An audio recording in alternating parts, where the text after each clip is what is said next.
actually have some traditions.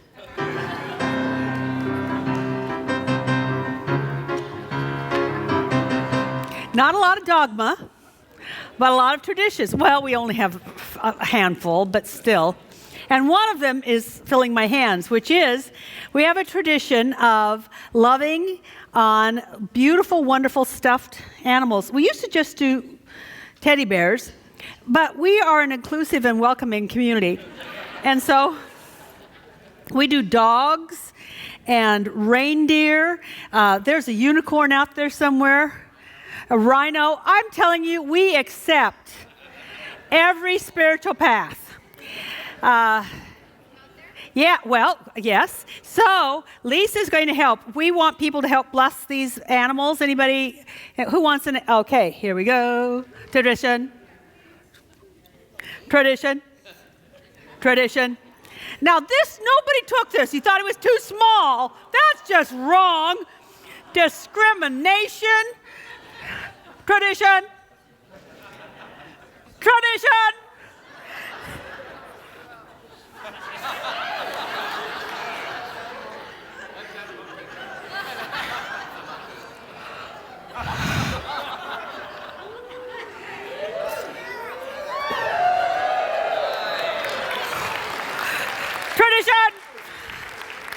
Okay, if I had a stronger arm, I'd be something, wouldn't I?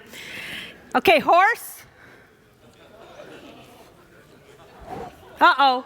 The horse just vaulted over you. And one sweet little dog. Let's just take a deep breath.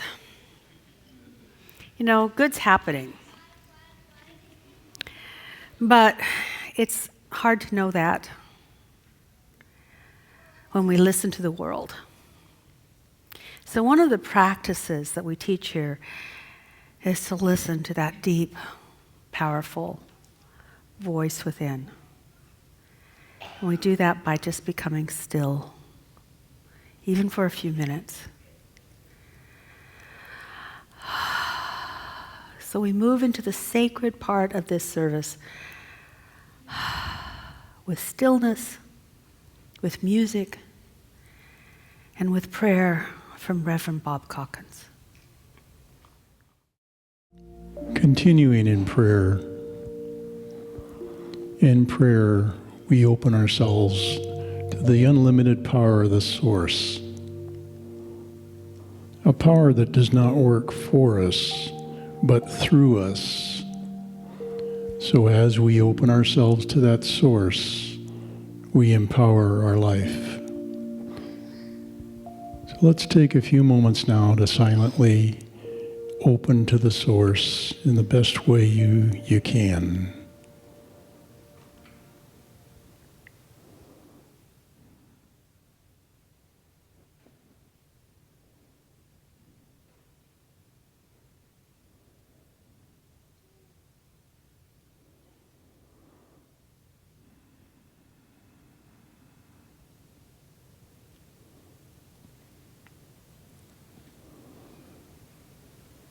And coming back and remembering to do this from time to time throughout the day. And so it is. Let the miracles begin. Yay! I'm going to talk about miracles today and how they are and how they're not and how to move into them as much as possible.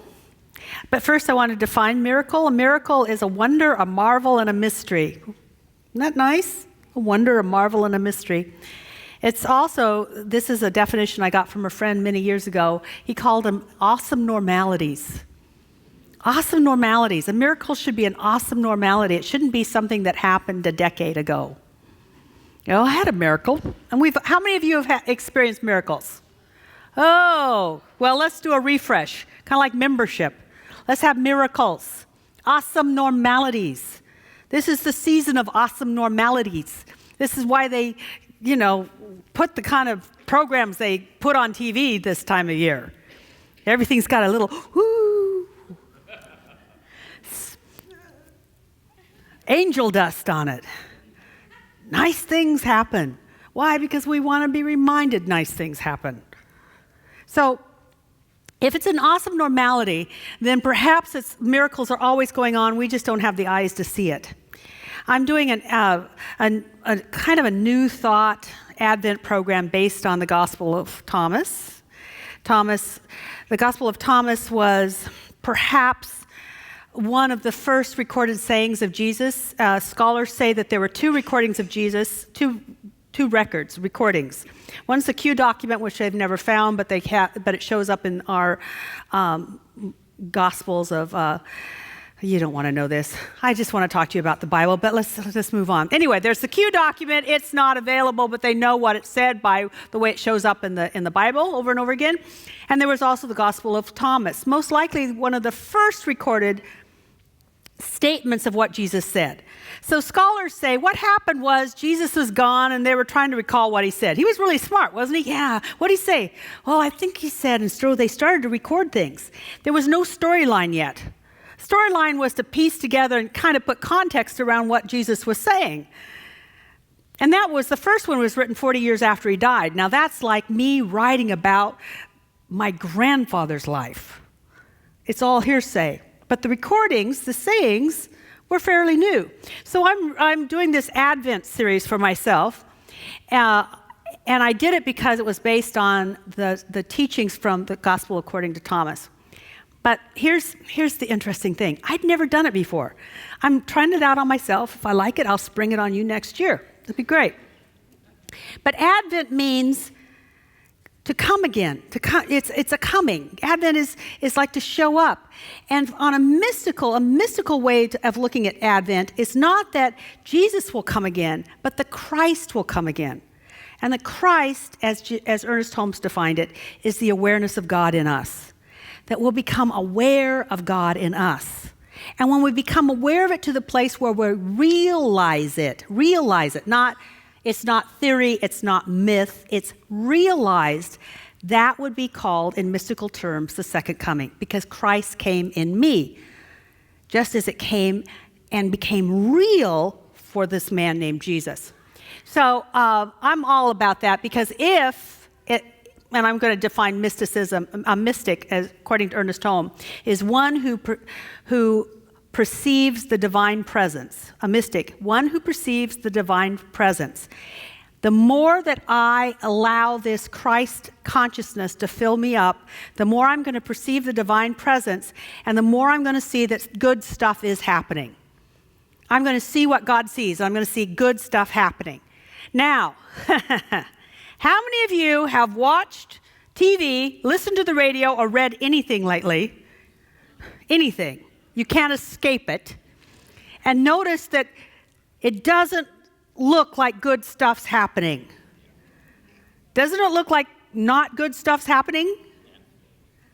Ha! Good stuff's happening. I hope that you know that by the time this talk is over. Because it's all about miracles. I think miracles are happening. I just think that they're happening in slow motion. And we're caught up in the unfoldment instead of the end. But before I get to why I believe good stuff's happening and why I believe miracles are happening and that it's unfolding in a slow way, I want to talk about how a miracle happens. To me, there are two elements that are needed for a miracle. And if you miss either one of these elements, this is like basic addition. If you don't have one of the part of the equation, one of the other of the equation, you're not going to get the miracle. The first thing you need, and the only thing you need, well, you need two things, but the first one you need is hope. You really do need hope. And I think that there's a lot of hope in this room. That makes me happy. I look out and I can see that there is hope. You have hope. Many of you have hope. I'd see it if you didn't have hope. Some of you are a little weak on hope, but most of you have quite a bit of hope. I've seen it when people don't have hope. I went to Greece last year and I noticed that people did not have hope.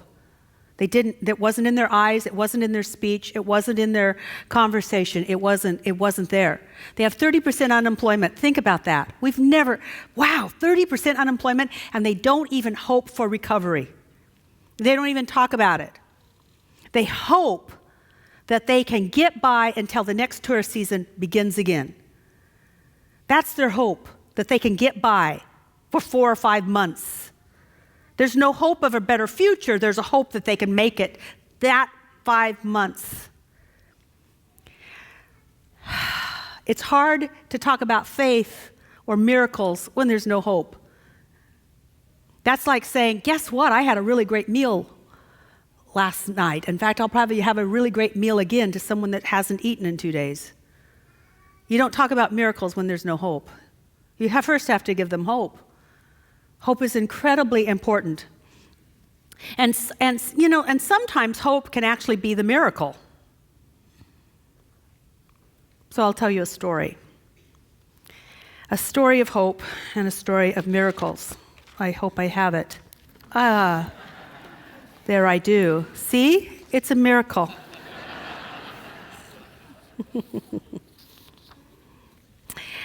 This story is called The Orange, and it was written by Joel Ben Izzy in 1971. When I was 12, I lived in LA and had to ride the bus to go anywhere. Like most kids my age, I dreamed of a car and freedom, but at this point in my life, my freedom depended upon riding the bus that I hated. I would sit in the front right behind the bus driver in the handicapped reserve space because it had more room. And like any typical obnoxious adolescent, I would glare at anybody who tried to sit next to me, and I usually was left alone. Just practicing. But one day we stopped at Fairfax, the Jewish neighborhood in LA, and a thin, elderly man got up, walked with a cane, holding a grocery bag. Sure enough, he came right up to me and sat down right next to me. Disgruntled and irritated, I begrudgingly moved over and sullenly stared out the window. He looked me up and down for a moment, taking in my tattoo on my right upper arm that stood for the gang I had just joined. He reached into his shopping bag and pulled out an orange that he showed to me. "What is this?" he asked. I remember looking at him like he was crazy and thought, how am I really going to put up with this? Sarcastically, I said, "It's an orange. Do I win some sort of jackpot?" But still, he persisted. "What do you think about it?" I took the orange and examined it. Well, it's kind of small and a little green, but it's probably orange inside.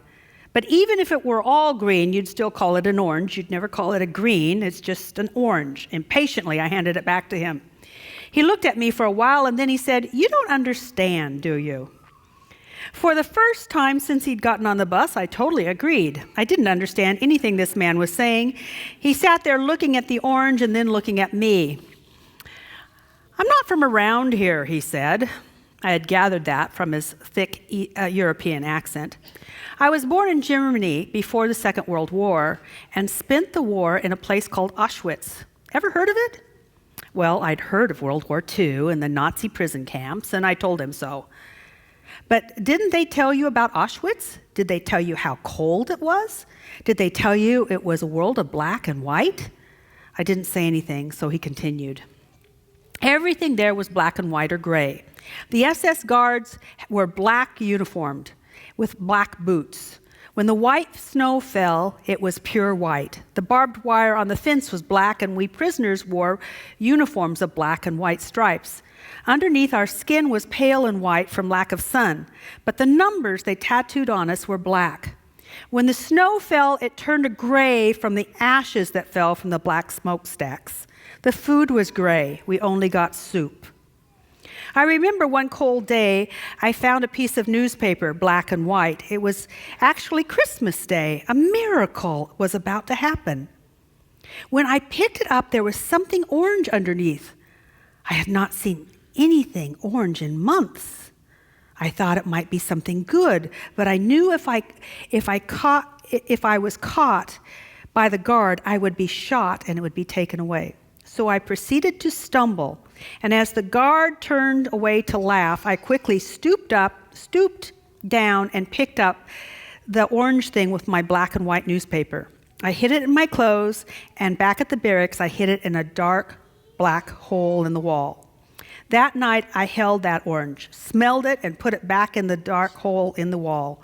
I was starving, but somehow I knew that if I ate it, there'd be nothing left for me. No orange, no hope. So even though it was Christmas, I knew that hope would be needed more in the end after the orange was gone. And I said a prayer. God, if I live, may I always put oranges in my children's stockings to remember this day of Christmas orange, the miracle. However, the next day turned out to be the selection day, when the weakest were separated and taken out to be shot or gassed. As the light shone on me for what seemed like an eternity, at last the guard shouted, "Right!" And I knew that I could live for another few days or until the next selection. The whole time I had been standing there waiting for my fate, I was angry at myself for not eating that orange. What had I saved it for? I could have never had an opportunity again to eat it. So that night, I pulled out the orange, and I ate one section of it. I will tell you that nothing before or since has tasted so sweet. What I tasted was the taste of pure freedom. After that, I ate a section of orange every few days. The weather was so cold that it preserved the orange for a very long time, and by the time I finished the orange, spring had arrived, and the snow had begun to melt. Flowers were again in bloom. Yes, even in Auschwitz, flowers bloomed. And with the spring, hope sprung eternal. Our camp was liberated the day after I had eaten the last piece of orange. I was freed and eventually came here to America. But you see, the orange saved my life. My children are all grown now, but they fill their children's stockings with oranges too, to keep the story alive for another generation. The bus drew to a stop and the old man got off, but before he left, he turned to me and gave me the orange. Then he simply said, "Remember the sweet things of life." And he got off the bus, and I never saw him again. But I also never looked at an orange the same way again. Now, 20 years later, I fill my children's stockings every Christmas with oranges and tell them about hope.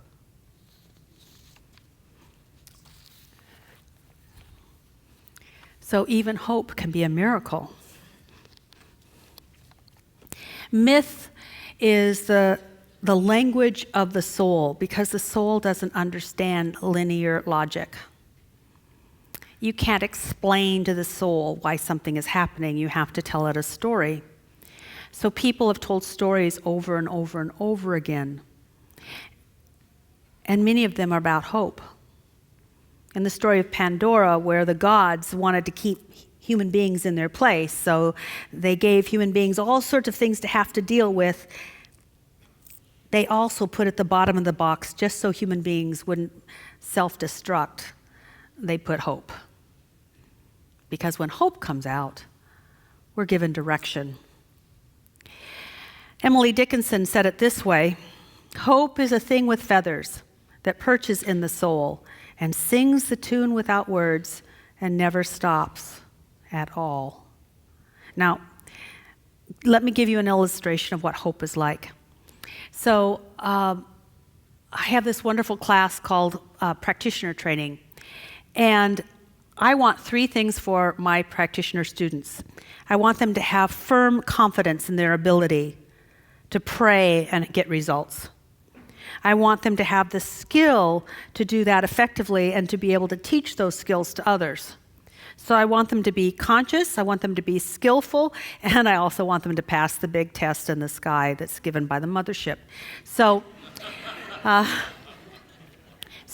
I'm working all the time on those 3 things: consciousness, skill, and passing a test. But consciousness is the most important. It's what you think about yourself that's really going to make the difference in the long run. So last Tuesday, we all did this meditation.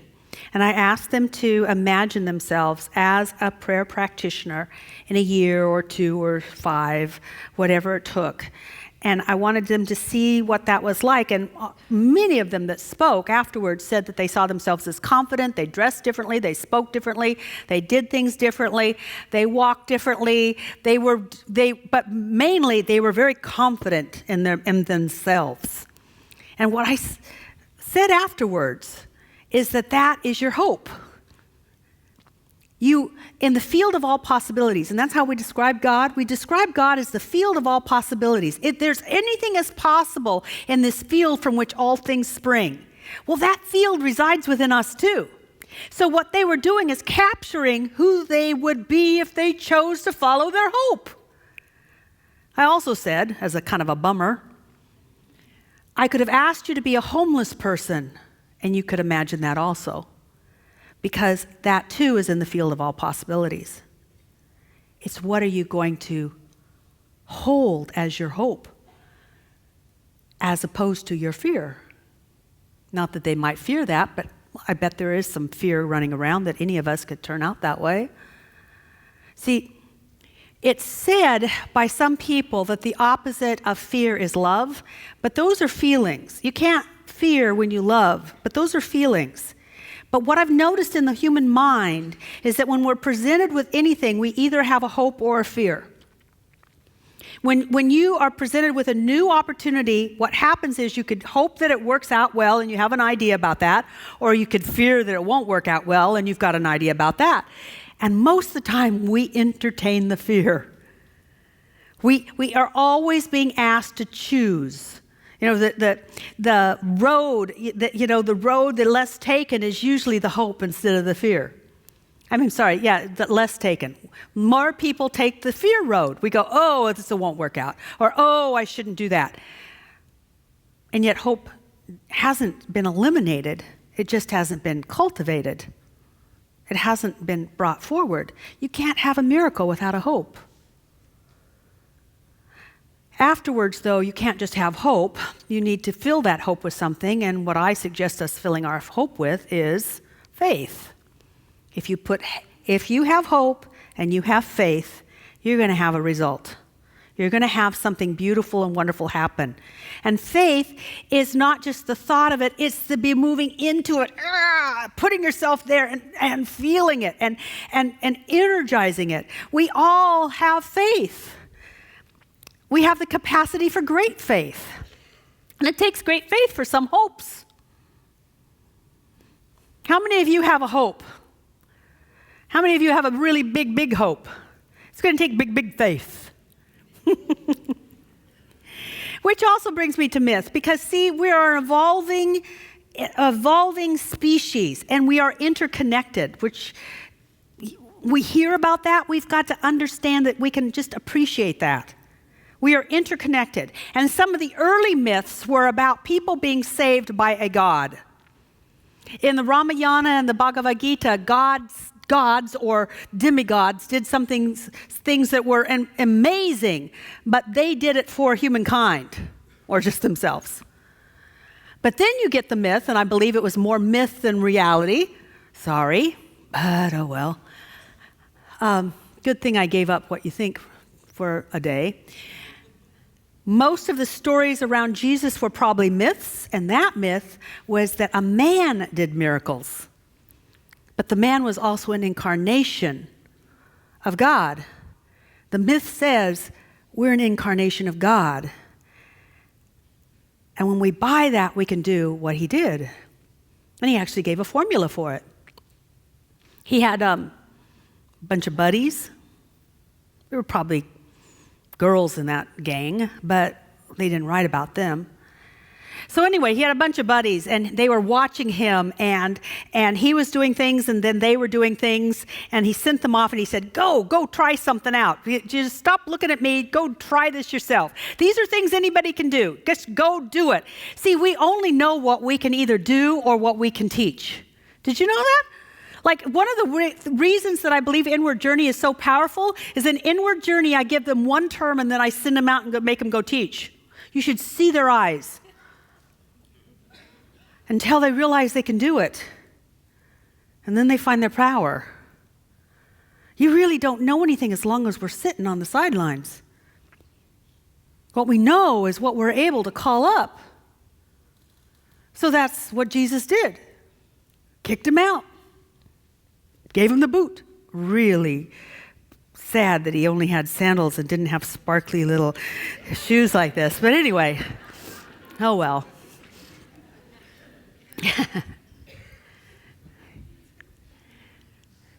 So he sends them out, and they can do some things but not other things. And so they come back to them and they said, we can do this, but we can't do that. And he said, that takes great faith. You have to have not just faith in God, you have to have the faith of God. He said, you have to have the faith of God. That's amazing. Because if you have to have the faith of God, and he says you do, that means you can. You can do that. So how do you do that? You say you can do that. You tell yourself, I have the faith of God. See, we have this opportunity to see ourselves succeeding and having the life we want, which we hope for, or we have the opportunity to say, oh my goodness, it's all going to fall apart. I know this is horrible, and we can do that. But to do this, we have to have faith, because this is the easy road. This is just the rolling down the hill road. So, how do we get the faith of God? We say we do. So let's say it. I have faith in God. I have the faith of God.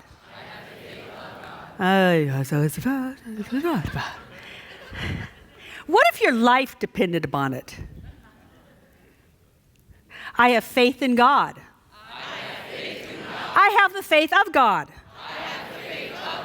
I do this this is something that I have to say all the time, so that if you come to me and ask for prayer, I don't have to hope it will happen. This is what the prayer practitioners do, is they firm up and they fill themselves up with that kind of wisdom and intelligence and knowing. But it's not just for us. That means you would be depending upon me or a prayer practitioner. Our particular teaching is that anyone can do this. I have faith in God. I have the faith of God. Yay! Okay, so now could we have the vision and mission statement? There. Our vision is that we're a spiritual community of thriving individuals committed to making the world a better place. This is where I make my little transition. I believe that if we are thriving individuals, if we know how to use spiritual principles, our life will get better and we'll be willing to use it for the good of others. Otherwise, it's just a hope. How many of you would hope the world would be better?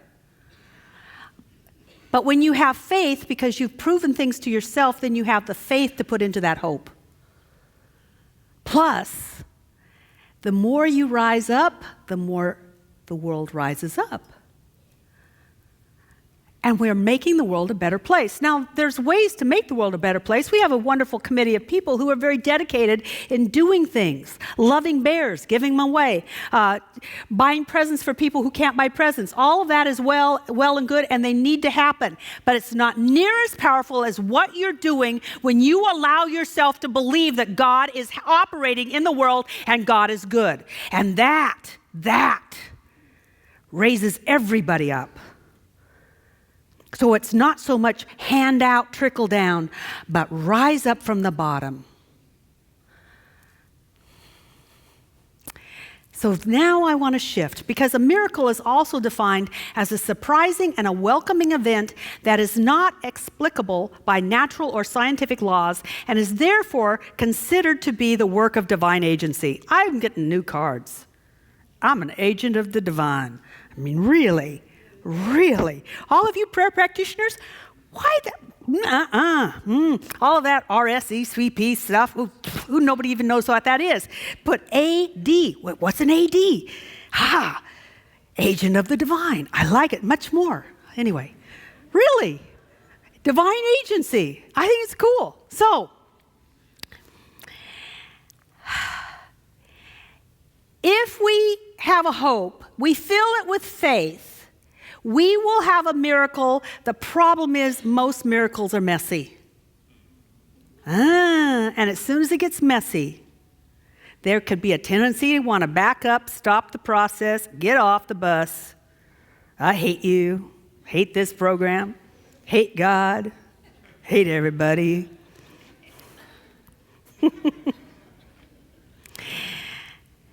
See, when we shift foundations, and we as individuals and a nation are shifting foundations. If you're in this community, you're shifting your foundation from what I can do and what I can make happen to what can happen through me as I allow God to work through me. You're shifting foundations. It can get messy. If you took a house, and in the Bible, house always means consciousness. So if you took a house and you moved it from one foundation to the next, things can break. It takes a lot of work to move a house from one foundation to the next. A foundation built on the material world, or I should say a house on the foundation of the material world, moved over to, I believe, more, not more than, but I believe that the Spirit has more power than the material world. Moving over there, things break, fall apart, gets messy. And the same thing is happening in our world right now.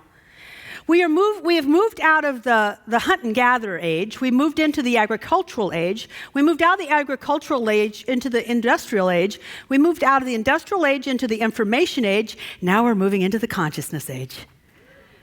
Oh yeah, consciousness age. And it's messy.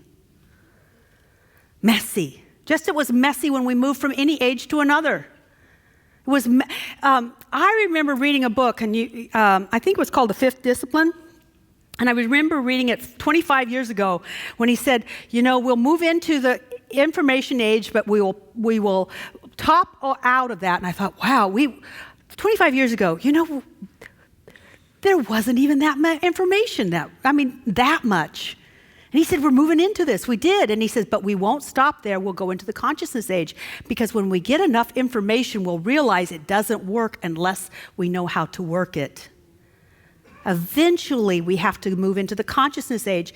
And the world is doing that, and it's messy. Miracles are messy. As an illustration of us moving into the consciousness age, I want to share this with you if I can find it. It'll be a miracle, so let's just keep praying. More prayers. Pray harder. There, see? It's a miracle. This was, I'm not going to explain who wrote it, but she says, I'll tell you why I write this. I'm encountering a phenomena that needs to be shouted from the rooftops. After being interviewed on hundreds of radio and TV shows and interviewing just as many more, I realize that something is going on. There's a new mainstream out there, and you're probably part of it, and I call it the consciousness crowd. Millions of people the world over are becoming part of this new mainstream. It is defined neither by generation, politics, or religious creed. The new mainstream is defined by the recognition that we are in a time of great awakening to a new mindset, an expanded worldview, and yes, a higher level of consciousness for humanity. The new mainstream is defined by a cosmic pulse of awakening, a new consciousness. Consciousness? Not exactly a phrase that's bandied around cocktail conversations or the boardroom. Who are these people in the new mainstream? They are the mystics among us. You don't have to know the properties of crystals or see auras to be part of this consciousness crowd. What the new mainstream really means is that you're waking up and you want the rest of the world to wake up too. What you want is a new point of view. The new mainstream craves conscious conversations beyond political diatribes. Diatribes? I said that right? Fear-based marketing, glamorization of disease and drugs, religious hypocrisy, and limited either-or silo views of postings. The new mainstream desires the more profound, authentic connection to life, an acknowledgement of their literal interconnectedness and our economic interdependence and spiritual interrelatedness. The new mainstream is millennials, Gen X's, boomers, and even some octogenarians. Octogenarians. I like oxygen, though. Anyway, that's what we all have in common. The new mainstream is not just people trying to make it. People of fame and fortune want new consciousness as well. Let's see. What is the new mainstream talking about? The context of the conversation is what this is about, the stuff you hear. The content of the conversations is the stuff you hear everywhere. The state of the world, politics, relationships, money, health, business, career, purpose, and meaning. The difference is not in the topics of concern. The difference is in the point of view. Its context is different. Paradoxically, the new point of view does indeed expand the topics of conversation. People converse on topics ranging from the merging of science and spirituality to how we can think differently to have the world work. They speak about monumental paradigm shifts from the industrial age to the quantum age. The new mainstream knows that our state of consciousness, individual as well as collectively, is the fundamental and ultimately driving force of every aspect of life, giving rise to all of our results. We are the ones creating all of it according to our habits of thought. The new mainstream is the simplest, and yet the new mainstream has as the simplest and yet most profound of all goals: to be happy, to know how that happened, and to become successful at creating it for themselves and everyone else.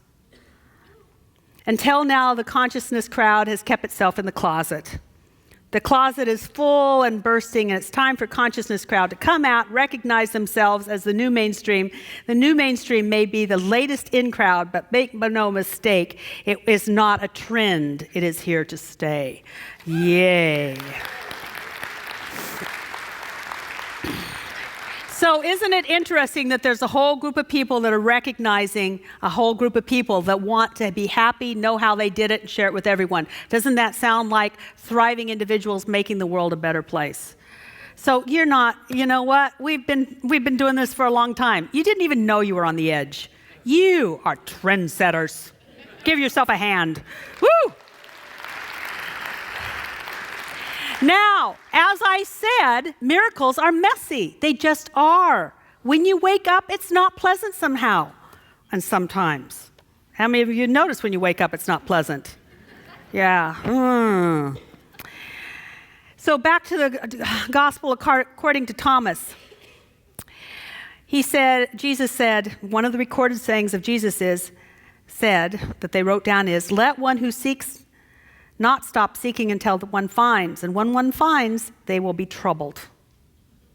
And when one is troubled, there will be awe and marvel. And then you will rule over your world. He goes on to say, when you know yourself, you will know yourself as the children of the living God. And, that's part of the messiness. Let's go down to number 5. Of the gospel according to Thomas. He says, know what's in front of your face, and what is hidden from you will be disclosed, for there's nothing hidden that will not be revealed. Isn't a lot being revealed right now? And sometimes we don't want to look at it, we don't like it, and it's not even the whole truth, but it's starting to be revealed, and it's troublesome. It's troublesome. Life is getting messy. But here's the deal. We're waking up. We are the conscious crowd that doesn't like the way some things are. 100 years ago, people were not as conscious. Some were, but most people, weren't that conscious. It was not a crowd.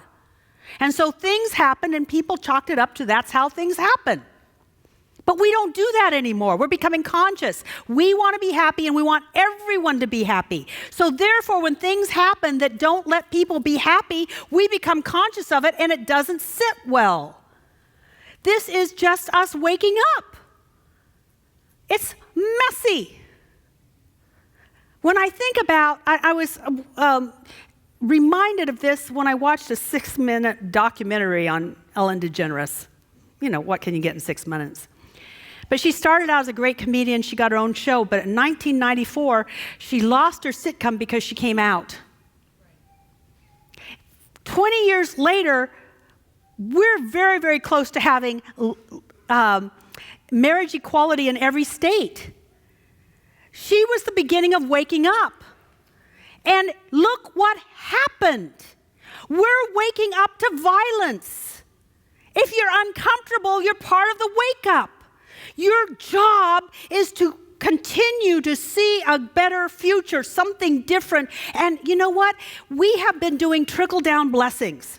It was the church leader, trickle-down blessings. It was the government, trickle-down blessings. It was people who had this, then they made trickle-down blessings. No, we're doing a whole new way of world. We're doing trickle-up reality. And people will change because we are. You are it. You're the cutting edge. You're the wake-up call. You are the light of the world. I'm so excited. We're a crowd. So when I see things and I'm bothered, I realize I'm bothered because I'm awake and more people are getting awake. And the more we wake up, the more things will shift and change because consciousness is cause. We don't want that world. We want a world that works for everybody, a world to be a better place for everybody. And we're not alone. So would you like to help me create that? Okay, let's take a deep breath.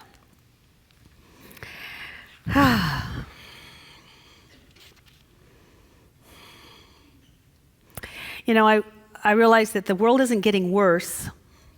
It's just getting lit up. Information age is bringing us information that was probably happening for a long time. But we're getting so filled with light, individual consciousness, individual and collective consciousness, that shadows just don't work anymore. Dark stuff just doesn't work for us anymore. We as a civilization are giving up so much, and we'll continue to do so. You're bothered because you know more God than you know your humanity. When you're bothered, guess what's waking up in you? Your spirit. And that's good news. God is doing good things. It's waking us up. Now let's use our hope and our faith to be a part of the solution.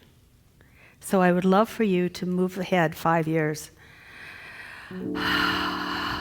Use that wonderful, beautiful, spiritual, spirit-given tool. It's your imagination. I want you to imagine yourself 5 years from now, and I want you to imagine the world you want to live in. A world that is what you would call it. What does it look like? Go there and be there 5 years from now.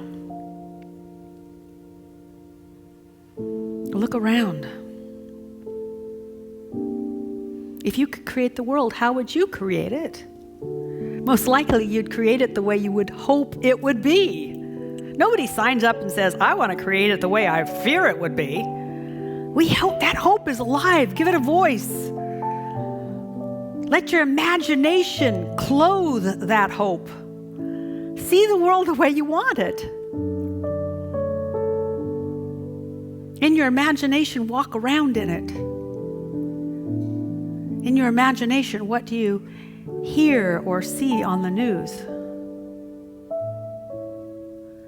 In your imagination, what are you doing?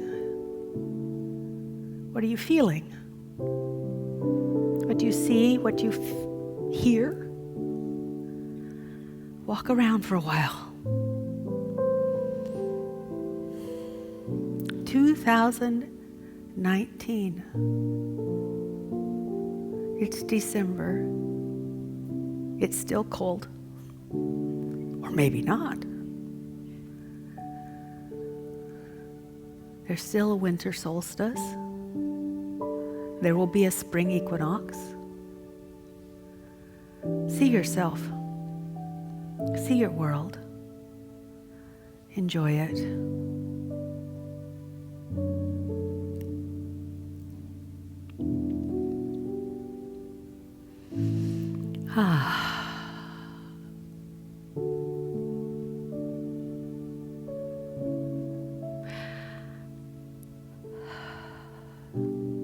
And now, fill this hope with faith. Silently repeat to yourself, I have faith in God. I have faith in this possibility. I have the faith of God. Make this real in you. Let your body take in this image. Let your body become part of the hologram for this creation. Let your body give you a sign that it has received the message. Let it give you some sort of sign. A twitch, a kick, an itch, a thump, a tingle.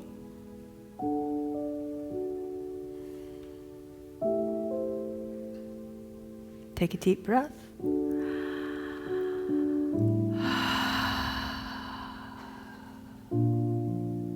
Be willing to nurture this beautiful new world and know that as I know that your piece of the vision is a piece of the puzzle. And so I speak my word of blessing for each and every person here that what we have imaged and imagined is a possibility. And if it expresses greater good and harms no one, including ourselves, it is God's will that this come about. I give thanks that similar visions and similar ideas are being generated all over the world, and they're coming together and inspiring the leaders of all organizations to fall into this beautiful new vision. Thank you, sweet Spirit, that good is going on, and so it is.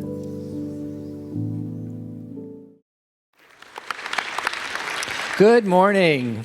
Well, we are so grateful to everyone who has already committed their financial support to the Center for Spiritual Living for next year.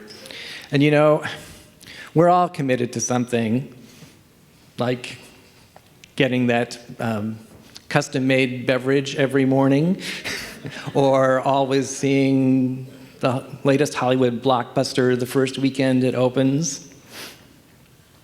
And if you think about it, we all absolutely depend every day on the commitments that are made to us. For instance, what if, when you ordered that super personalized beverage, you couldn't rely on the barista making it the way you wanted it? Oh. But as Reverend Kathianne said a couple of weeks ago, the important thing is to shift to making a conscious decision about what we are committed to. So if you feel like this church and this community, like I feel, are committed to you having a thriving life, we would invite you to prayerfully and consciously consider what your commitment to this community can be for next year.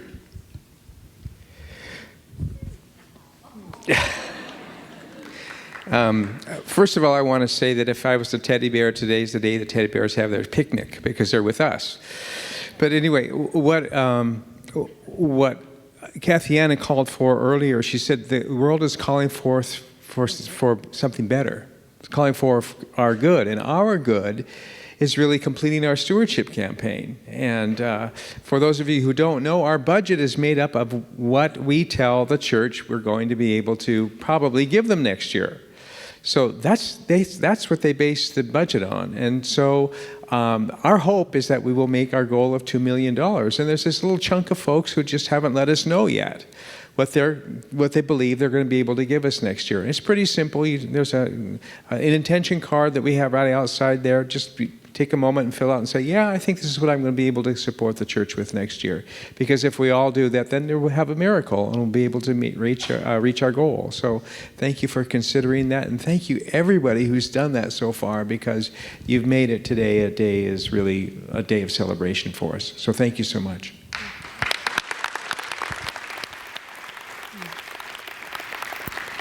So, I love it. There's a Hafiz prayer that he was asked, what is it like to be a man? And he says, I have no idea what gender is. Ask me, a truer question would be, ask me what it is to be a heart. And that's Michael and Rod. Thank you. What it is to be a heart. So let's just bless our gift. In so doing, we bless this community, and we bless the work of this community. And we get outside of ourselves to discover, oh my goodness, that self was a limiting concept. Oh, there is so much self to be discovered. And in our giving, we have an opportunity to discover how really large life is. So we bless the gift, we bless this community, and in so doing, we bless a greater self. And so it is.